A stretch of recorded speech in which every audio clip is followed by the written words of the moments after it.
Buenos días, buenas tardes, buenas noches, buenas madrugadas. La Guerra de Independencia se divide en cuatro grandes etapas. La primera, de 1810 a 1811, que es la etapa de Hidalgo, brevísima, pero es la etapa de iniciación. Luego, una segunda etapa, que es la más brillante, de 1811 a 1815, que es la etapa de Morelos, en la cual el bando insurgente logra hacerse con un control importante de varias regiones del país. Pero luego, a partir de 1816, 1820, inicia la tercera etapa que se conoce como etapa de guerra de guerrillas. En esta, el bando realista es el que ahora tiene el control de la mayor parte del territorio novohispano y los insurgentes se ven limitados a una situación pues, totalmente, de manera totalmente aislada. Se ven marginados, abrumados, superados en número y con un escaso control de territorio. Y la última etapa, la cuarta, que es la de consumación, pues ya es de 1821, pero de esa hablaremos en otra ocasión. Nos centramos en esa tercera etapa de guerra de guerrillas.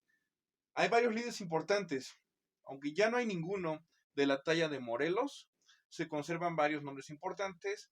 Destacan estos que están en el pizarrón: Santana en ese entonces era de los buenos, Guadalupe Victoria, Nicolás Bravo y Vicente Guerrero. Vicente Guerrero, el más importante de todos, no solamente de esos cuatro, sino de otros líderes, como los Pachones, por ejemplo. Eh, es el que tiene más hombres, el que controla un poquito más de territorio, pero pues igual está limitado a una suerte de guerra de guerrillas y nada más. Sin embargo, en 1817 aparece un español, Francisco Javier Mina. Mina es un militar español, liberal, combatió con las juntas españolas, con las juntas de autogobierno de las que hablamos, contra los invasores franceses durante todos esos años. Cuando finalmente triunfa la causa española sobre la invasión francesa, Mina, junto con muchos liberales españoles, pues prácticamente obligan al rey a que jure la Constitución de Cádiz.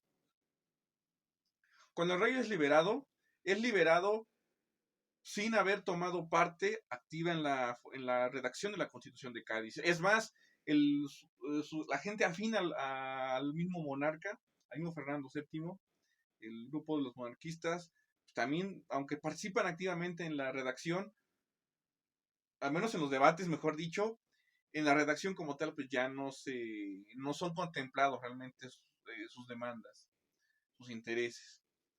El rey realmente inicialmente estaba en contra de esta Constitución de Cádiz. Sin embargo, en ese momento está totalmente debilitado, su facción monárquica está fragmentada, mientras que la facción liberal en España pues está fortalecida, en especial por el triunfo que ha tenido sobre los franceses. Entonces, al principio no le queda más remedio que aceptar la Constitución de Cádiz y permitir que se pongan en vigor. Sin embargo, unos años más adelante, inicia ya que logra reagrupar sus fuerzas, a su facción, el monarca Fernando VII inicia una persecución del bando liberal. Aquellos que lucharon contra los franceses ahora son de algún modo traicionados por el monarca. La Constitución de Cádiz es derogada, varios de los principales líderes liberales en España o son encarcelados o son asesinados y otros logran escapar de España, se van al exilio. Es el caso justamente de Javier Mina. Se va hacia Londres, se termina exiliando en Londres y ahí conoce a un criollo, el padre Fray Servando Teresa de Mier, novohispano. Fray Servando lo convence de que de que venga a México, venga a la Nueva España a luchar del lado insurgente. Mina se convence de que la causa insurgente coincide con los ideales del liberalismo español. Ve una misma causa y una misma lucha en ese sentido. Así que se avienta la aventura. Recluta tropas de Europa. Recluta españoles, franceses, alemanes, ingleses y después también estadounidenses. Inicialmente en Inglaterra recibe dinero, recibe armas, recibe incluso barcos del gobierno y de empresas británicas. El gobierno británico invierte y financia la campaña de Mina en México y permite que pues reclute tropas con ese dinero que le está dando, y no cualquier tipo de tropas. Son hombres tanto de España, Francia, los distintos territorios alemanes e Inglaterra, son hombres que pues ya han luchado en las guerras napoleónicas. El problema es que pues lucharon durante todos esos años y cuando termina la guerra pues no saben hacer otra cosa. Muchos se enlistaron en los ejércitos europeos en una etapa en la que o deberían aprender un oficio o estudiar una carrera universitaria. Los 18, los 20 tempranos. No lo hicieron. Pasaron todos esos años de guerra, desde 1792 hasta 1815, dedicados única y exclusivamente a la guerra. Cuando la guerra termina, las guerras napoleónicas terminan, buscan trabajo y no tienen nada, no encuentran nada porque no saben hacer absolutamente nada. Nadie los contrata. Por eso cuando Mina los convoca para participar en su expedición en la Nueva España, muchos hombres se enlistan con Mina porque es lo único que saben hacer. De Inglaterra viajan a Estados Unidos. En Estados Unidos es donde reclutan también voluntarios norteamericanos. Reciben también dinero del gobierno norteamericano. Tanto Inglaterra como Estados Unidos estaban interesados en que la Nueva España se independizara para que pudieran comerciar con ella, con después México. Recuerden que por las leyes de comercio españolas estaba prohibido que sus colonias comerciaran con otras potencias europeas o americanas en este caso, en el caso de Estados Unidos. Podían comerciar dentro únicamente del Imperio Español y nada más. Entonces Inglaterra y Estados Unidos ven en la independencia de México, en la independencia de la Nueva España, una posibilidad de negocios y financian la campaña de Mina. Al final, reúne cerca de 300 hombres, zarpa desde Texas y desembarca en Tamaulipas, específicamente en Soto la Marina, en abril de 1817. Desembarcan con poquitos hombres, de hecho tiene un primer encuentro con tropas realistas. Los ven un contingente pequeño, pensaron que los iban a maraquear rápido. Lo que no contaban era que se enfrentaban a tropas fogueadas en la guerra más devastadora y más sangrienta de Europa hasta el momento. Entonces, las tropas de Mina triunfaron sobre las tropas realistas. De hecho, no va a ser el único triunfo que obtengan. Van a empezar a notarse varias victorias inicialmente frente a las tropas realistas. Y eso genera que muchos novohispanos se sumen a la causa de Mina. Y eso incrementa su ejército. Sin embargo, Mina es consciente de que sigue siendo un ejército pequeño y que solito no va a poder. Así que trata de avanzar desde Tamaulipas hasta el sur para contactar con Vicente Guerrero, que es el principal líder novohispano, el principal líder insurgente. Trata de contactar con él para sumar fuerzas y una vez unidos, una vez aliados, lanzar una ofensiva ya en toda regla contra las tropas realistas. Sin embargo, el gobierno novohispano, el gobierno de la Nueva España, no se queda de brazos cruzados. Ante las primeras derrotas, reorganiza sus tropas, las reagrupa y logra sitiar a Javier Mina con sus hombres en el Fuerte del Sombrero. Es un asedio que dura varios meses. Las tropas de Mina eventualmente se van quedando sin municiones, sin agua y sin alimentos. Tienen que llevar a cabo una salida del Fuerte del Sombrero en aras de pues, salvar a lo que queda de su ejército. Algo así como lo que en su momento hizo Morelos en Cuautla cuando se le escapa a Calleja. Solo que aquí el general realista, el mariscal Pascual Liñán, no permite que las tropas de Mina se le escapen. Durante la salida son descubiertos, se enfrentan a un feroz contraataque de las tropas realistas. La mayoría de las tropas de Mina tiene que regresar al Fuerte del Sombrero, solo para terminar sitiados y muriendo sin poder defenderse prácticamente. Mina logra escapar con muy pocas de sus tropas, un número insuficiente, y se queda prácticamente sin ejército.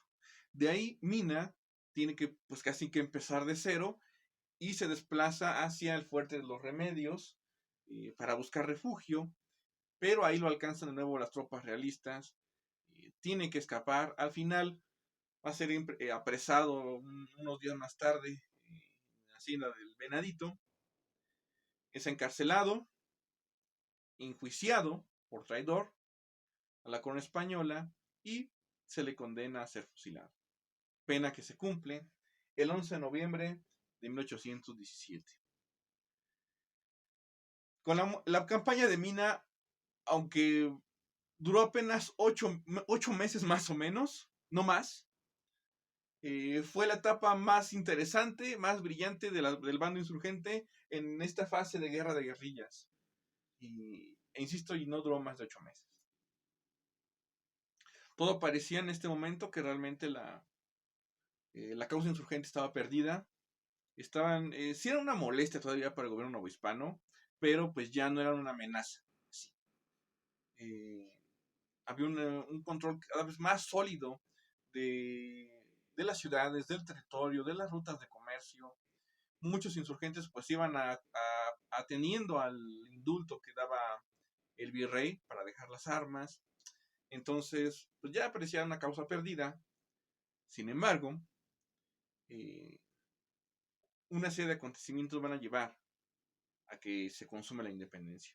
Para este momento, el ejército novohispano no solamente está integrado por tropas novohispanas, sino que ya está comandado desde los cuadros más bajos hasta los cuadros más altos del ejército, empieza ya a ser comandado por tropas, por generales criollos, por comandantes criollos. No como antes, que solamente los criollos podían llegar a ser capitanes y hasta ahí. Ahora ya encontramos coroneles, generales y criollos. Es un espacio que hasta entonces había sido reservado únicamente para peninsulares. Y un ejército criollo, un ejército novohispano, dirigido por criollos casi en su totalidad, era motivo de preocupación, por decirlo menos, para el gobierno español. Los criollos hasta ese ejército realista dirigido por criollos había sido el responsable de poner freno al avance insurgente y de llevarlos a una situación pues prácticamente de acorralamiento. Si las tropas insurgentes habían sido derrotadas hasta el momento y marginadas, habían sido en buena medida gracias al esfuerzo y dirección de los comandantes criollos. Las tropas de la Nueva España eran conscientes de esta situación, eran conscientes de ello, estaban orgullosos de su desempeño hasta el momento, sabían que el triunfo estaba casi seguro frente a los insurgentes y que estaba casi seguro gracias a ellos. Punto.